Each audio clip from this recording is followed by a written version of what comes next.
back, faithful audience that has yet to appear, for a second rendition of Paranormal the New Normal today. Yeah, I know. Busy Saturday morning for me. And once again, I am your host, Jeremy, as if you don't know, here trying to make the world seem a little bit more normal. Does it ever truly happen? No, it rarely ever happens. We might have achieved it slightly in the first episode today. We might achieve it a little bit in this episode today. This is a spiritual day, so those days are always a little more normal. But let me introduce my honored guest that I am having on in order to help me on this endeavor. My guest today is Lama Jigme Gyatso. Yeah, I did it. I am honored to have him on as he is here to teach us everything he knows. And part of that, I am very proud to say, since next weekend is May the 4th, Yes. is to meditate like a Jedi. You betcha. Woohoo! The chills that went through my body when I said that. My God. But how you doing today, Jigme? Splendid. Splendid. Good to meet you, Jeremy. Pleasure to have you on, my friend. So, I will start this off the same way I start off every interview. What brought you down this spiritual path? What made you want to take this road? This is an answer I've got for you right out of my back pocket, if I had one. So I am an OG, and when I was 12 years old, well, let me rephrase this. In 1977, I was a 12-year-old disabled child preparing for his bar mitzvah. And I got taken to one of the first few screenings of Star Wars, A New Hope. That was the first time I'd ever seen Holy Man is Hero, thanks to our friend Alec Guinness. And it blew my little Hebrew mind. And so basically I spent the rest of my life, but I was also at that point, see, these were the dark days in 1977. Born in 1965, the major sci-fi fix I got was from William Shatner on Star Trek. So on one hand, I had, Holy Man is Hero, care of Alec Guinness. But on the other hand, I had Hot Sex with Green Women, care of Captain Kirk. So it was an inevitability that I would pursue the path of Buddhist tantra, wherein hot sex is an ecumenical rite. I love it. I love it. So, when did you? Because obviously, when you were young when Star Wars came out, but when did you actually start heading down the path? Like, what age were you when you actually started going to explore all this? Oh no! I mean, I've had this will sound masochistic, but I promise you, I'm too much of a wussy for that. Because of the only way I could survive my disabilities, and in a nutshell, because I don't want to play the world's smallest violin, but so I have autism and ADHD exacerbated by fetal alcohol exposure, birth trauma, brain damage, CPTSD, and then later in life exacerbated once again by Epstein-Barr virus. So I've had an armload of challenges my whole life, and so I've always sought practical magic. And so I first began with psychotherapy and self-help and self-hypnosis, and that was tantamount to running full speed face first into a brick wall, like that guy Juggernaut in the X-Men. You had to bring up my college nickname. You had to. And so I first began studying meditation in junior high. Nice. And so I have, I want to sound super cheesy, I would say, I've made every mistake so you don't have to. How Professor X of you. But by the way, did you like X-Men First Class? I didn't hate it as much as other people did. I kind of didn't like the way they derived it from the original storyline. It changed it a little bit, but I overall enjoyed it, I'll say. And I mean, I love what they did with Magneto. That's what I'll say. I love what they did with Magneto. I love that they expanded on his little 5 second origin story they put in the original series, and that they made him into the bloodthirsty revenge killer that he really was when he first started out. I love that they did. I love that they did that, and I think that the actor who played him, name's gonna escape me right now, but the actor who Michael played him Fassbender. Michael Fassbender. That's right. Michael Fassbender did a very good job portraying him, and so did the guy who played Professor X, because that's gonna escape me this moment too, of course. But James uh yes, McAvoy. God, James McAvoy. Mac, yeah, James McAvoy. God, I am not good with actors' names on the fly usually, but they both did a very good job portraying the roles. They derivated from the original 5 X-Men, which I didn't like. I feel like that should have been where they started if they're going to start over Right. again. But beggars can't be choosers. At that point, Marvel was not giving us too much, so I'll take what I can get. But Well, it's funny you should mention that because as a card carrying GIMP, I loved how in the very, very, very, very, very first issue of Thor, he was a GIMP.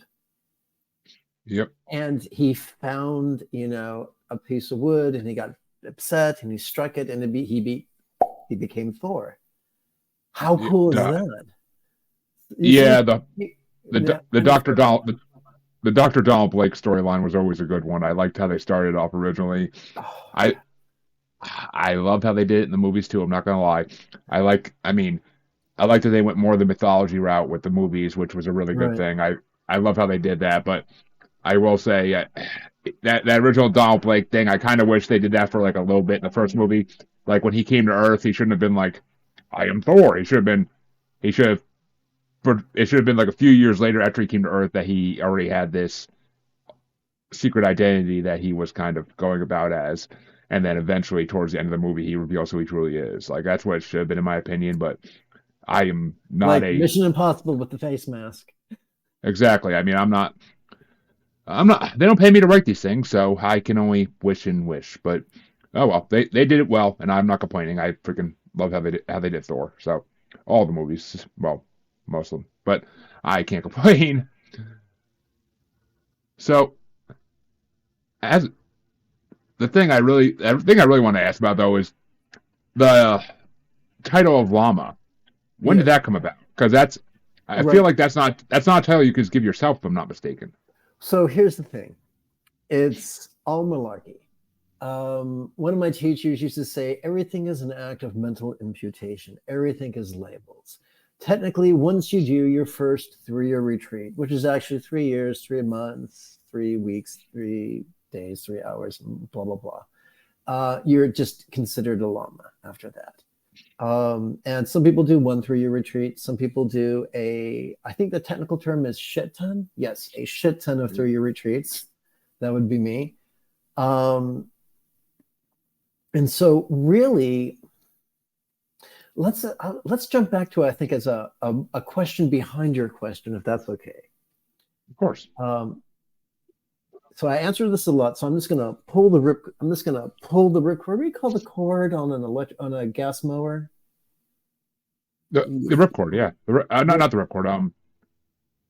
Starter You cord. know, Okay, so oh, I'm gonna pull the starter cord and let it rip on my yeah, imaginary chainsaw. Will that be okay? that'd be perfectly fine. Okay. Go Leatherface, go full Leatherface on it. Full leather. Nice, nice. Yes, full empathy leather face. Would you like a band-aid? Okay, so here's the question. How do we know which teacher or which teaching to rely upon? First, let's start with how you won't know. You won't. So the Buddha warned, or let me just jump back to that. The Buddha might have been it might have existed. He might have been a fellow of flesh, blood, and bone. He might be purely archetypical. That's fine either way. I do not worship a person. I have found a set of techniques that work well for me and my students, and I play with them. That's it. Some things written in the Buddha's name are malarkey. Some things are useful. Having said that, in some of the teachings attributed to the real or imagined Buddha, there's a passage that explains that the conventional is not a source of validation. For instance, if I was to apply for a job as the world's ugliest personal assistant, um, they would check my resume, my credentials, and my letters of recommendation. A lot of people bring that sensibility into the spiritual path, and they want to check other people's credentials, resume, and letters of recommendation. Sadly, all that's telling you is what other people think of them and who indoctrinated them and who thinks they're peachy keen.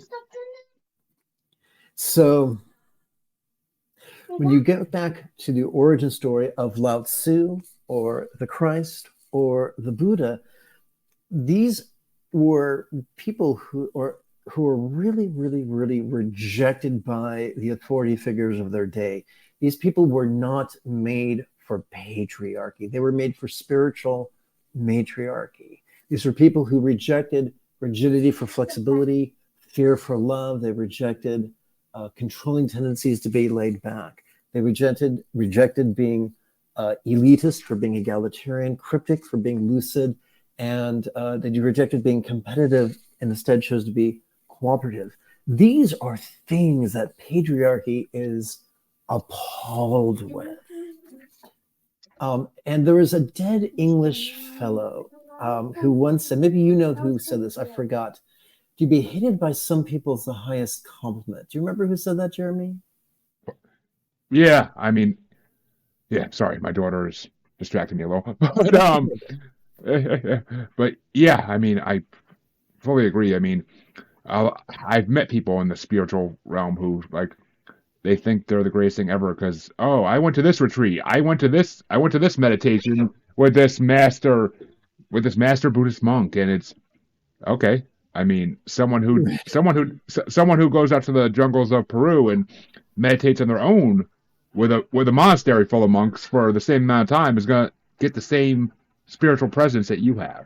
You, just Perhaps. it's Perhaps. I mean perhaps I mean yes it's always the teachers and what they'll teach like it's always the teacher. I mean there's good and bad teachers just like there's good and bad everything in this world, There but is. 100%, and that's the same So across every phase of life. so I would like to continue with part two. So now that we know what is an unreliable method to choose a teacher, because let's face it, it's pretty much like circular logic. I know A is awesome because B said it's awesome. I know B is awesome because C said it's awesome. I know Z is awesome because A said it's awesome. That's circular reasoning, which should be confused with circle jerk, but without the payoff. So, Freaking love it. I freaking love it. so if now that we know the unreliable method, let's choose the reliable method, which is as inconvenient as I am silly. And here's how it works. Super simple. Find a teacher, receive their technique, practice it for about 5 minutes every 12 hours for 7 consecutive days. So that's a commitment of like 10 minutes a day. Most people can work that into their life. So number one, if you can't do a technique for 5 minutes every 12 hours over the span of a week, then finding the right teacher is probably not your biggest issue. Number two, if you do that and you become extra cranky and extra anxious, I mean, you start trembling like Barney Fife, people start calling you little Darth Vader, then that technique and that teacher probably are not a good fit. However, using the same paradigm of 5 minutes every 12 hours for 7 consecutive days, if after that you have a little bit more peace, a little bit more joy, a little bit more love, then you've probably found someone you should work with at least for a little while. And that's it. I have an allergic reaction to blind faith. I'm all about pragmatism. I want someone to be ruthless in their desire to grow. And if someone is like, wants my help, they're welcome to it. And because I am a stone cold idiot, I charge nothing. All my teachings are for free. Everything I write is available for a free download. If my download page gets behind, because that happens sometimes, all someone has to do is ask the latest download, and within X number of hours, they get it. Totally free. One of the great dead teachers in Tibet said, do not force people to ransom the teachings. And yet you have people who's like, dude, I won't teach you unless you give me X thousands of dollars, which is something Lao Tzu or the Christ or the Buddha never said. So you got to do work. Basically, you got to test the teachings in the laboratory of your body and mind, not based on what makes sense, but based on what works, not based on the theoretical, but on the pragmatic, if that makes sense. It does make sense because, as you said, Buddha would not want his teachers to charge for teachings. I mean, that's something more along the lines of what the Monkey King would do. Oh, I'll teach you, but it's going to cost you this many rubies. Like, it's just like, don't make me don't make me come back under my mountain. But I mean, it's just, I agree. It's funny that you compare it to Darth Vader because, people love to say like how great a guy Obi-Wan really was. Was he though? Was he? I mean, he has a great did accent. Does that count? Love his accent. Oh, don't get me wrong. Ewan McGregor is a freaking treasure in the acting world. He really is. And Alec Guinness, of course, was a legend. But I feel like if he just asked once, Annie, are you okay? Then maybe things could have gone a different way. He was too concerned with what was going on in the outside world and not paying attention to his teachings because, yes, Anakin became a great lightsaber duelist. He became a great Jedi, the best Jedi of them all, as Mace Windu said. But he didn't learn to control his emotions, and that's where Obi-Wan failed in his teachings. He didn't check in with Anakin's emotions because that's the biggest problem with Jedi. They don't look inside. Well,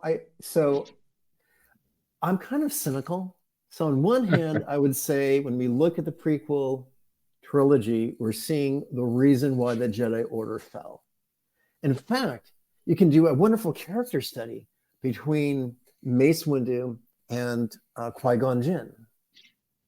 Yes, God. Yes, I agree 100%. I mean, it's... And so like that, Qui-Gon Jinn was everything that was right with the Jedi Order, and he was an extreme minority. And Mace Windu was everything that was destructive about the Jedi Order, and he and his ilk were the majority. And I'd like to explore that for a moment, spiritually, may I? Of course. Well, it's you don't ask to explore Star Wars metaphors on this show. Come on now. Okay. Silly llama. Okay. So, as we know, there are many influences on Star Wars: A New Hope, including the teachings of China, specifically the Tao Te Ching. So Tao Te Ching is comprised of 81 poems, and they're not very lengthy. You can get through the entire Tao Te Ching in a week. So if you do it for 20 years, that's 1,000 times going through it. That's pretty cool. So after a while, you begin to notice patterns. For instance, when stupid white men teach the Tao Te Ching, they pontificate thusly. Well, what the author is trying to do is reconcile the yin and the yang. No, he's not. The author was always showing this is yin, this is yang, always choose yin. That's the emphasis of the 81 poems of the Tao Te Ching. Recognize yang, but always choose yin.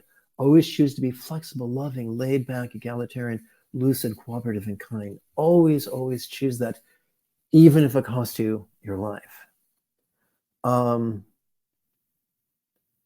Just as moths are drawn to porch lights, people who have been conditioned to be rigid, fearful, controlling, elitist, cryptic, competitive, and cruel are drawn to positions of power and authority.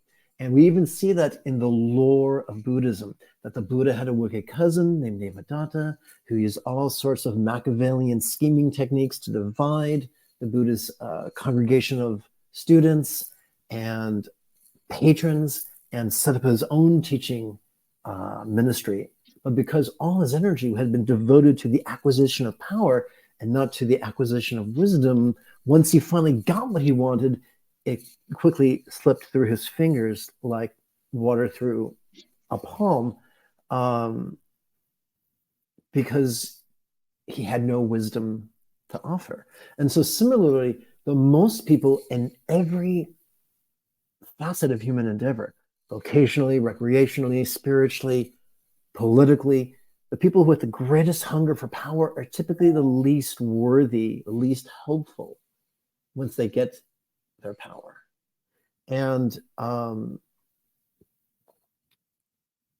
when we look at the conversation between a Padawan, Obi-Wan, and a master, Qui-Gon Jinn is just going with the flow and seeing where the force leads him, like what's that wonderful term? A way seeker. Yes.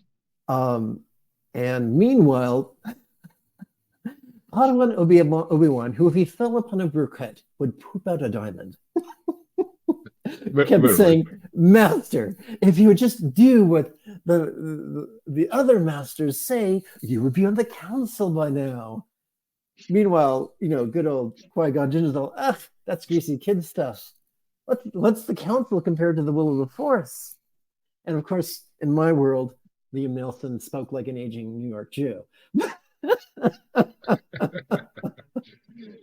I mean, it's funny. Any true Star Wars fan already knows this, but it's amazing how much Star Wars, all of it, is literally a metaphor for life, like a metaphor for government. It's a metaphor for everything that happens in the world.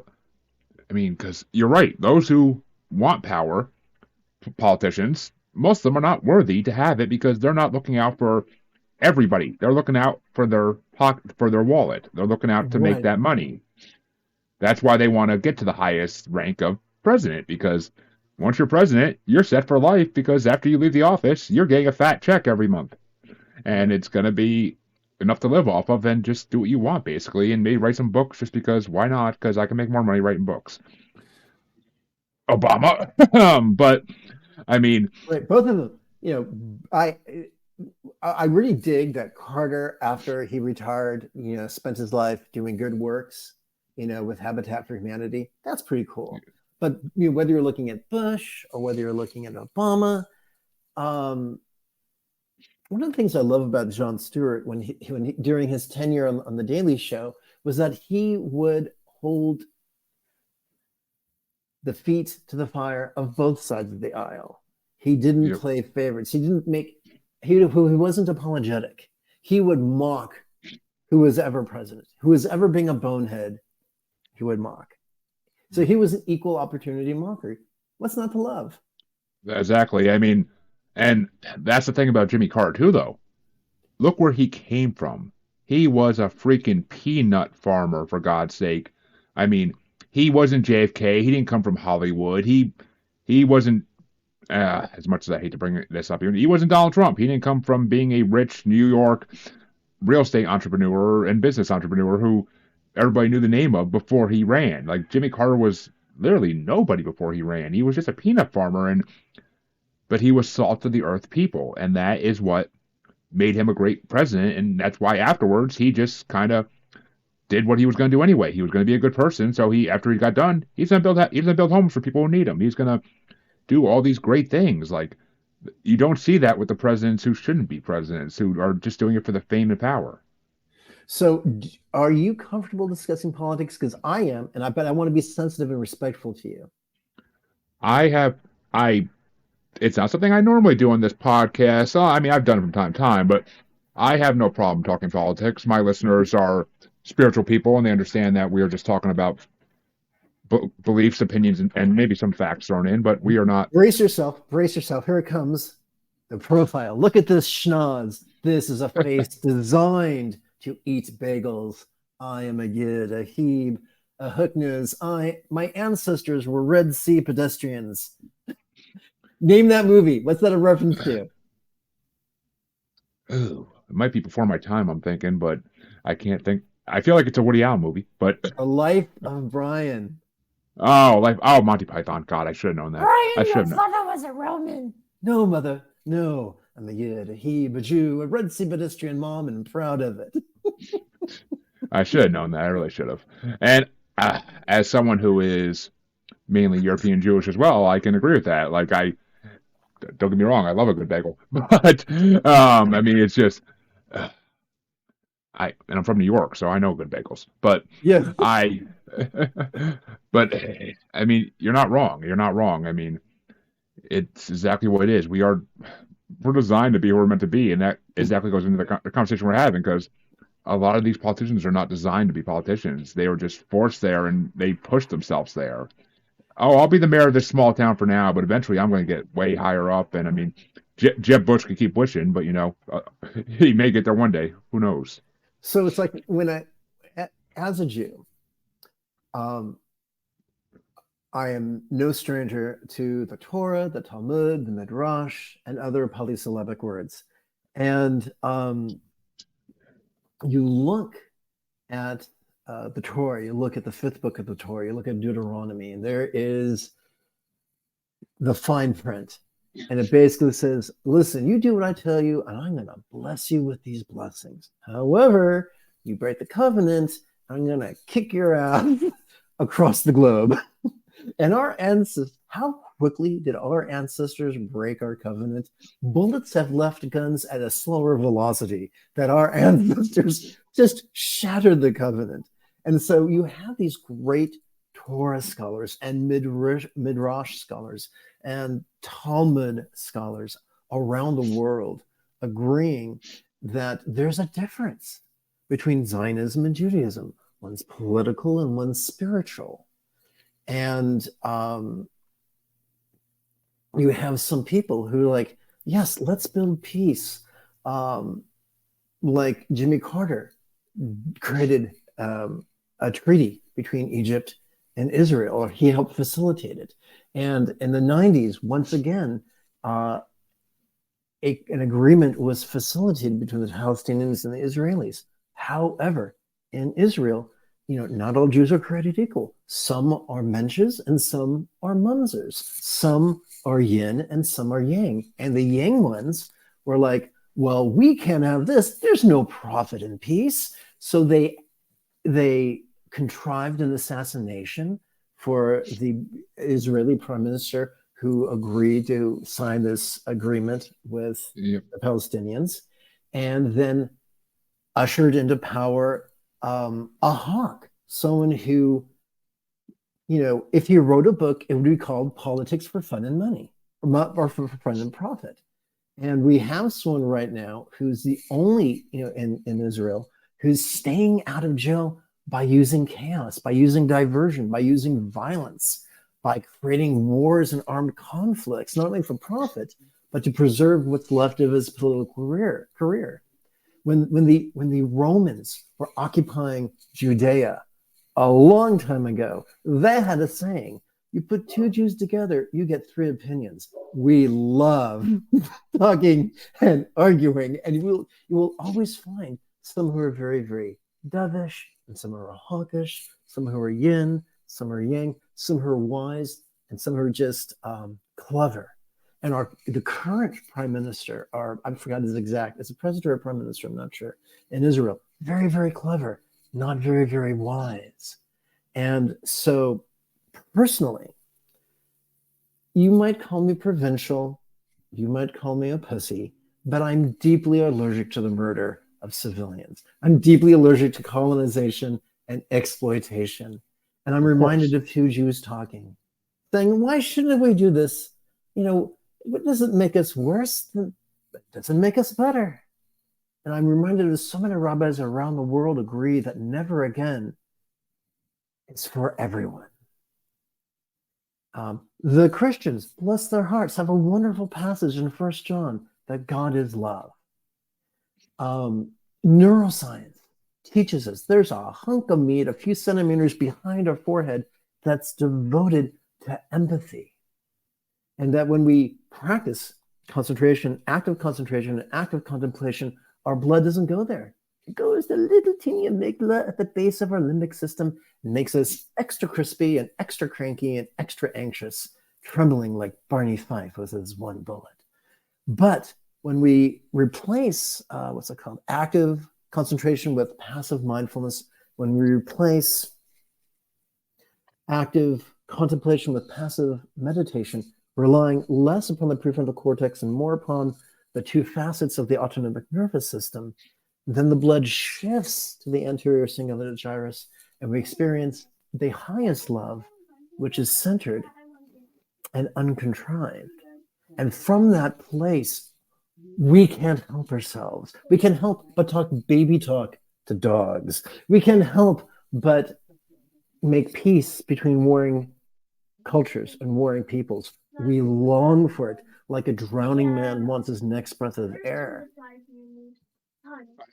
Percent, and I gotta go through the comments here really fast.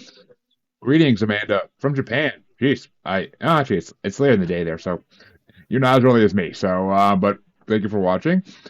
Good afternoon, Harley. Good to see you a second time today. And yes, I know I didn't recognize the Life of Brian quote. Shoot me, but and Harley actually says that she thinks she's you're one of my favorite guests that I've had lately. So you're one of her favorite guests that I've had. Harley, you're a woman of impeccable taste. Well, I mean, she works on a lot of podcasts with me, so I can agree with that. But I mean, you're not wrong. I mean, we strive for peace in this world. It's all we talk about, but we're talking out of our ass when we talk about it because you're exactly right. We want peace, but all the people who make decisions want the money that comes from war. So you're exactly right. Oy vey, give this man a cigar. You're exactly right. We make it a Cuban, yeah. We got to get the profit motive out of politics. You know, we got to get if you know, if Santa Claus was real and I sat upon his lap and he gave me what I wished for, I would wish for ranked choice voting. I would wish for publicly funded elections so that there are no more PACs or super PACs.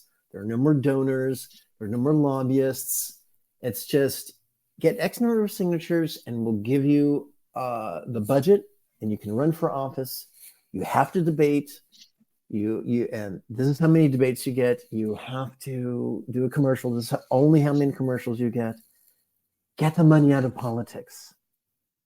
I would love that. I would love that so much. I mean, it would be great. It would be, but the sad thing is, unless we go through some kind of huge change, which sadly probably would only come about by nuclear war or something similar, that'd be the only way that we would change and go back to the old ways where we were running things on a smaller scale. And that's the biggest issue.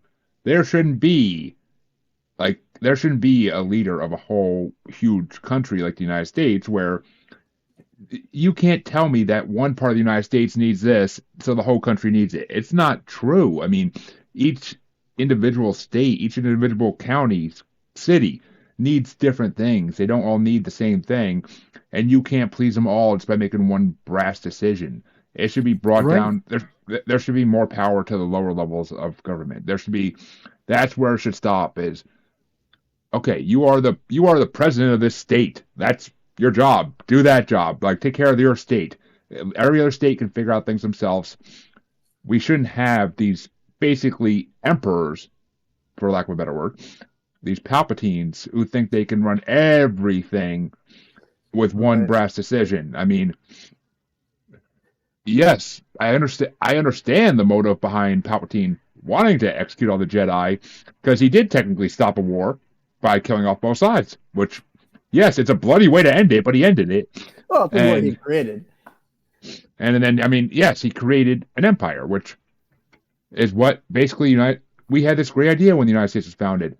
Oh, for the people. It's for the people. The people have a chance to voice their opinions, unlike any other country in the world at that point.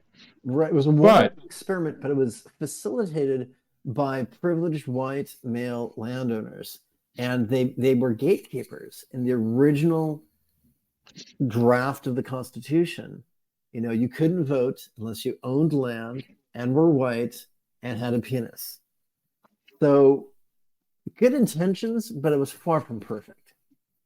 I mean, good intentions, but which is where I was going with my Palpatine reference. It was good. It was I mean, okay, maybe he didn't have good intentions. I'm not going to say he did because he was kind of a Hitler, Stalin-esque type character more than anything. Right, But right. or pick a dictator from history. But I mean, it's just the founding fathers of America had good intentions because they didn't like the way things were being done in Europe, Right. and they wanted to do better, and they had good intentions, but the heart of evil men eventually will overtake any good intention. Especially, I mean, as we got into I mean, it got dark until the 1800s, until Lincoln came around, and then, oh look, we don't like what he's doing. He's free. He's making everybody equal again. One to the back of the head. Okay, move Right. on. And Well, things got better again, and then towards the end of the 20th century, things just got dark again, and they haven't really gotten bright since then. um, wiser men, cleverer men than myself have said that we already have the technology. We could create apps that would allow us to crowdsource legislation and voting and all this wonderful good stuff that we've delegated to basically the jocks and the cheerleaders of high school. Yes, they have staffers who are the nerds, yay. But they're each office, each senator, each congressperson are typically the adult equivalent of jocks and cheerleaders, Yep, as opposed to really, really, really intelligent, ethical entities. I mean, it's true. I mean, it's hard because you see all these media shows, West Wing. That's a good show. It's You amazing. gotta love Aaron Sorkin.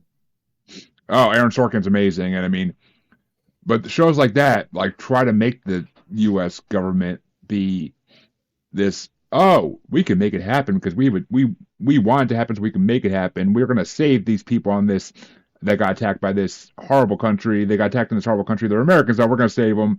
Oh, we're gonna get rid of this bill because it does horrible. It makes horrible things happen for women. It's all the ideology behind shows like that.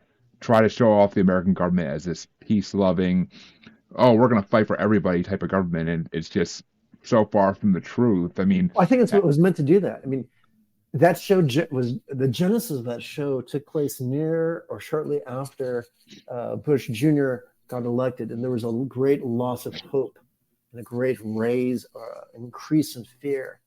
And so my understanding is Sorkin crafted West Wing as a wish list of this is what we would like to happen. If Santa Claus granted wishes, this is what we would wish for. What do you exactly. I think? mean, it's ideology at its best. And yeah, it's a great dream to have, but to be the realist, I mean, you have to realize that that's not the way life works. It's not the way the corrupt are always going to find ways to get power. That's just the way life works. I mean, literally, I keep saying to everybody because I'm in sales, and a lot of the sales have been down this year because it's an election year, and a lot of companies don't want to spend money because they're waiting to see what happens. But I mean, what's going to happen? What are you really scared of? It's a giant douche versus a turd. Like that's literally where we're heading in November, and It's like we're voting. Do I want to be stabbed or shot? basically it's what's going to kill me faster. That's basically the idea behind this next election is what's going to kill me faster because no third party candidate is ever going to make it to the main to the stage. That's not the way this country works. Exactly. We have the electoral college because there was a sector in the Continental Congress that was terrified of democracy. And so they came up with the Electoral College as a way to prevent the unwashed masses from seizing the levers of power. Which Exactly. is, we've had too many. How many presidents have made it into office without the popular vote? That's absurd. It is. I mean, it's not a true democracy. It really isn't. And I mean, I can't really think of any country in the world that is, though. And that's the sad part is there is no country in the world where it's 100% democratic. It's always going to be some kind of underhandedness going on. I mean, in a lot of, I mean, we're not as bad as a lot of, well, actually, we are getting as bad as a lot of countries because we are. I mean, people are people are adding votes in, they're dropping votes, and they're making it seem like we have no decision. Because look at the last election in 2020, or was it 2020? Yeah, 2020. I mean, freaking, oh, well, these votes were stolen. How? I mean, if the people Right. working it are doing that, then how does it work? Like, how's it like? Then what's the point of having these people watch people vote if they can't keep track of everything? Especially now that it's all electronic. Like, that's hacking. That's cyber data problems. That's cybersecurity problems. Like, what the hell? Like, it doesn't make sense that could even happen. Jeremy, what is your take on post-scarcity economics?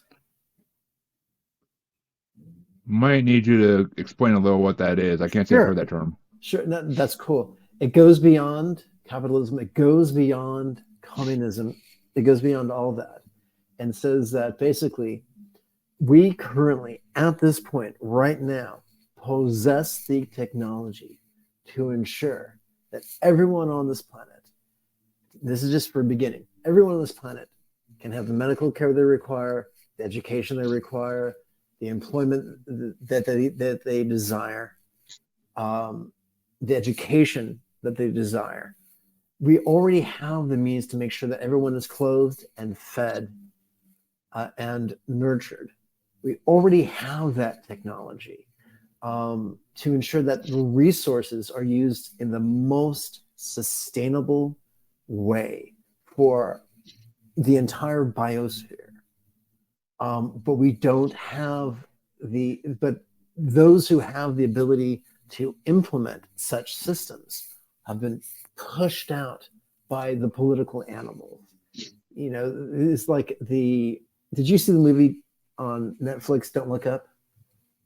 I have not yet. You will I love watched it. part of I watched part of it. I haven't seen all of it yet, but So the businessmen and the power brokers were able to outshout the scientists.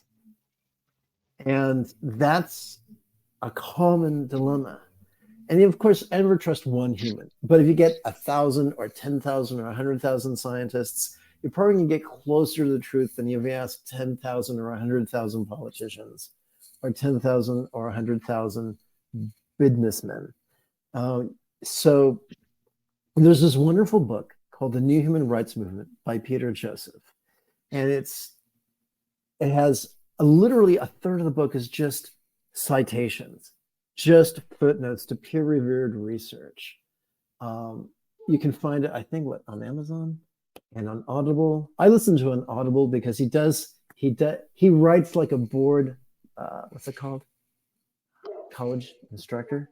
So it's easier to swallow him audibly yeah. than in pushing your eyes through the print. But he's not the first. There are many, many good old Buckminster Fuller, Martin Luther King, Einstein. These were all people who favored true cooperation, not competition, but cooperation that goes all the way back to Lao Tzu, which actually predates what's it called? The Neolithic Revolution, when we were still Paleolithic, when we had very small bands. Archaeological evidence has revealed that our distant ancestors lived egalitarian. And it wasn't until we started creating agricultural cooperatives that cooperation began to die and hierarchies began to form. And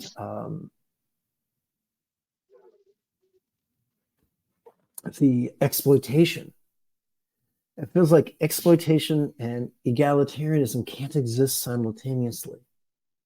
And a true spiritual path is not based on philosophy, but on techniques. It's one thing to say, yes, I would like to be a better person. But it's another thing to use techniques using our own central nervous system that helps us to effortlessly be the person that we evolved to be. We evolved to be wise and kind and creative. And we live in a contemporary society where wisdom is replaced with cleverness.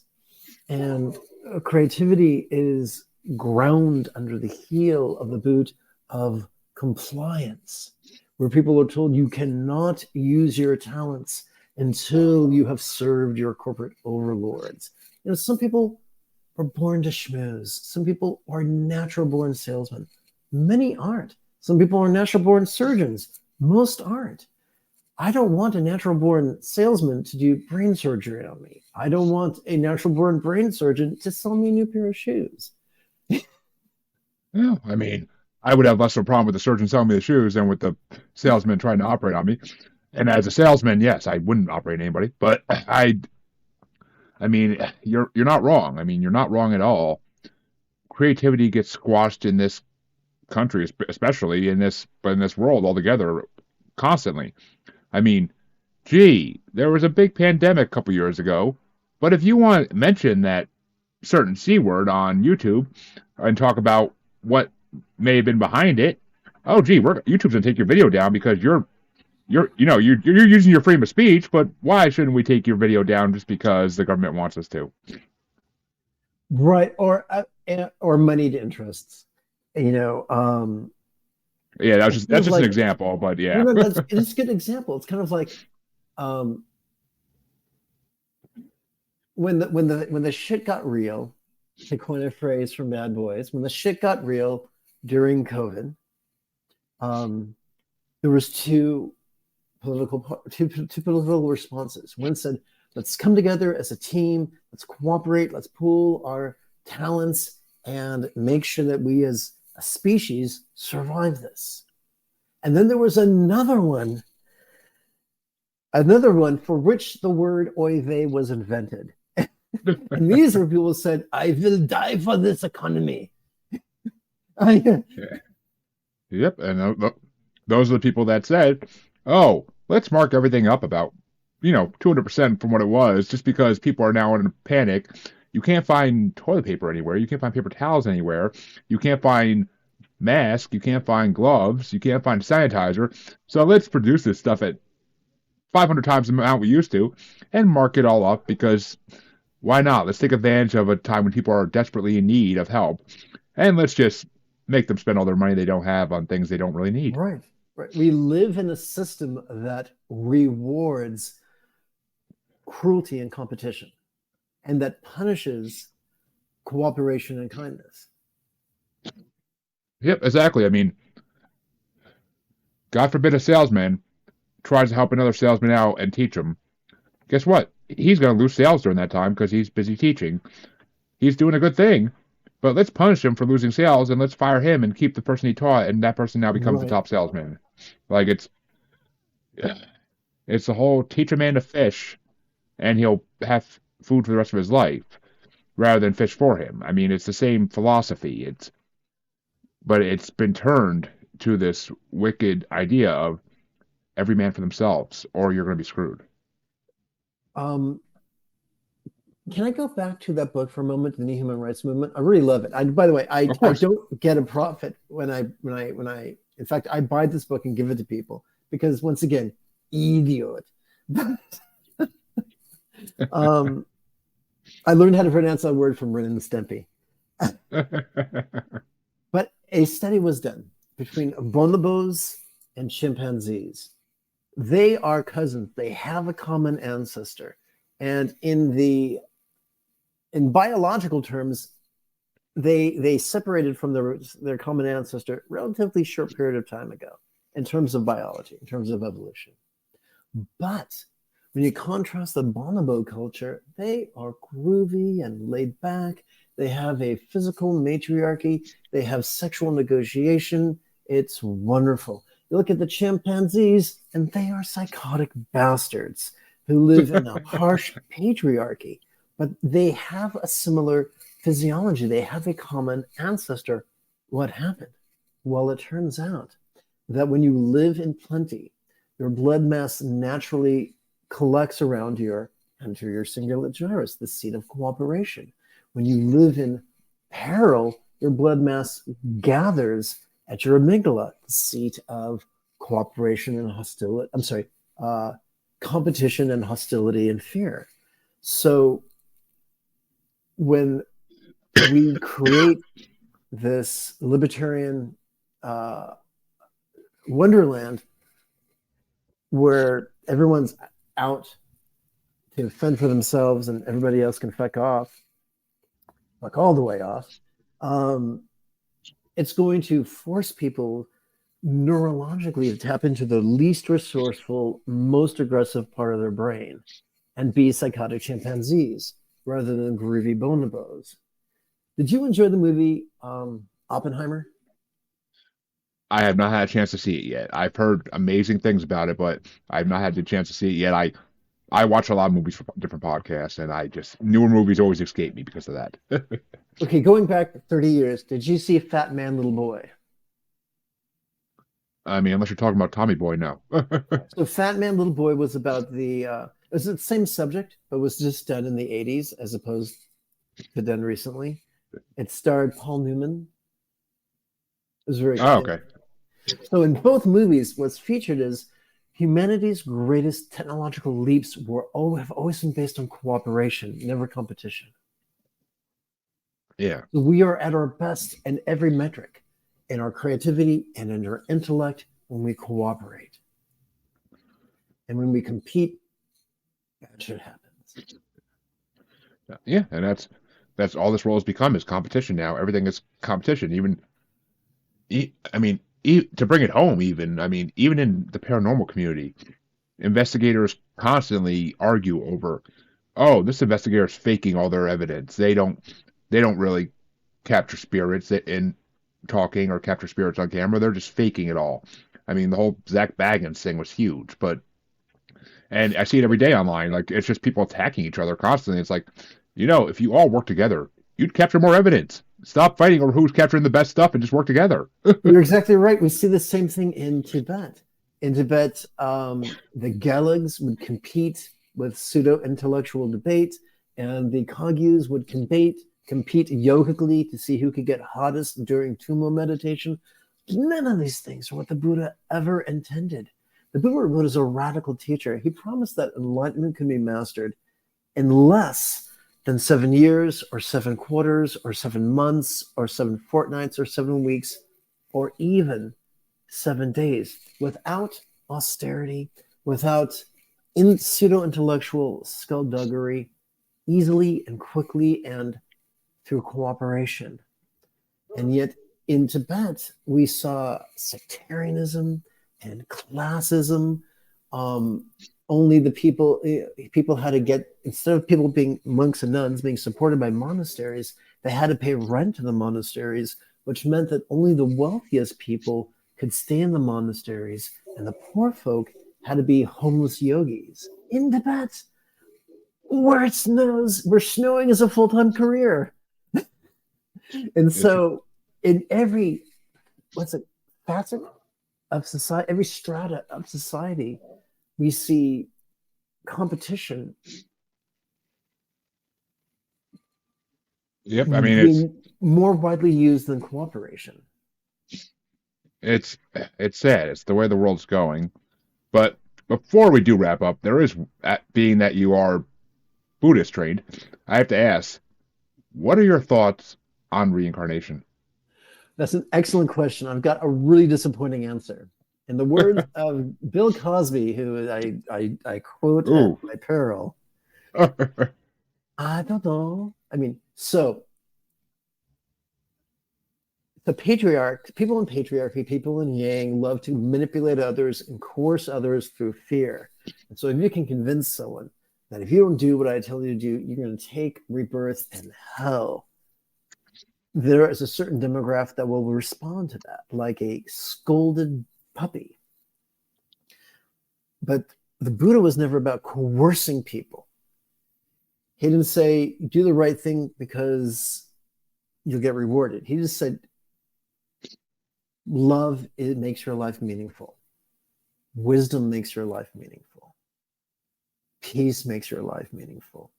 Relationships make your life meaningful. So in the original, most ancient teachings, threatening people with an auspicious or inauspicious rebirth was never the agenda. But things degenerate over time. Um, the wise are replaced with the clever, the kind are replaced with the cruel, and all sorts of things get changed. So personally, I would keep it super, super simple. If there is such a thing as multiple rebirth, then, according to the Buddha, the easiest way to ensure an auspicious rebirth is to be loving. Exactly. If there's no such thing as an auspicious rebirth, guess what? The quickest way to ensure a good life or a meaningful life is to be loving. The highest love is generated not through the contrivance of concentration or contemplation. Au contraire, both the yogis of yore and the neuroscientists of today agree that the highest love is generated as a spontaneous side effect of cooperating with our sympathetic and parasympathetic nervous systems through the most effective form of mindfulness and meditation. Exactly. And I mean, it's funny that you kind of put it in a way like exactly the same as the Christians and Catholics have been doing for hundreds of years, where you live a good life or you're going to end up in the fires of hell. Like, no. I just actually had a guest on earlier this morning who would, like, he's a near-death experience expert. He's interviewed thousands of people with near-death experience, NDEs. And most of them say, you go home. You go home to a place where there is no judgment and where there is love. That's all there is. There is no, yes, you get to see your life in review, but you don't get to, you're not going to sit there and get punished for what you did.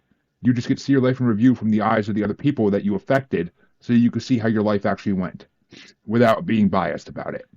And that's, I mean, I am a firm believer that reincarnation does happen. I've seen enough proof of it. I've heard enough stories of children that can recognize things they shouldn't be able to recognize because they're children, memories they shouldn't have. But so reincarnation happens. What it's based on, who would really know? But what you said is the truest thing I've ever heard in my life, and that's just live a life of love. Like, love everybody. Like, show love to everybody, and guess what? Your life will be better. Yes, there's going to be bad people who try to take advantage of that, but there's always going to be that. You can't avoid that. And this is super important. Willpower is not enough. Philosophy is not enough. Through a wonderful, Carl Sagan would describe it as a happy accident of evolution. We have mechanisms in our central nervous system that make peace and wisdom and love and joy and inevitability. And when we plug into them consistently and correctly, love becomes a foregone conclusion. Exactly. It makes perfect sense, and that is actually a perfect way to wrap up the show because that it really is. I mean, there's no better line I could end it with right there. So, why don't you tell people where they could find you, where they could find your teachings? Just sure. promote Every where you 12 are. hours, I live stream here on YouTube. I'm pretty sure. Do you have my link in the description area below the video? I don't know if I actually I definitely It should be YouTube /@ LAMAJIGMEG. Or you can look up. Is it there? It's not. I don't believe it is there. I for your bio, I just copied what I had, but it will be there 100% when I put out the episode as a podcast. It will be in the podcast description. That's the way it works. That's the way I always do it. I'll send you an email with my YouTube address so it'll be less confusion. Oh yeah, I'll throw it in a comment in all the live places, so that way anybody can go check it out. Yeah, and it's like, so every 12 hours I teach for free. Everything I do is free. All the materials I use are available for free download. There is usually a 48-hour lag time between posting and between when I do a live stream and when my materials get posted on the website. But if anyone sees me do something and within the last week and it isn't up there, just give me a nudge and I'll be happy to post it. Well, there you go, folks. And yeah, I want to thank the Lama for coming on because it's been an amazing conversation, as Harley said, one of my best guests lately. I love all my guests, Thank you, but I'm sir. not going to discriminate. Not going to discriminate, but you all know where you can find me. If you don't, check the outro, and if you don't know, shame on your reincarnated soul. But I will see you all this week with more great interviews. And until next time, have a good one. You can find me on Facebook as Jeremy Bryant, or you can find me as Uncensored, Unapologetic, and Untamed UQ Podcast Collective Facebook group. You can find me on Twitter and the Instagram as at Juggalo Bastard, or should I say X now. And you can find me on TikTok as at Juggalo Bastard Podcast. You can also find me on YouTube as Paranormal the New Normal. And you can also find me streaming on YouTube as Blind Knowledge Network, because all knowledge is blind until they admit Bigfoot exists.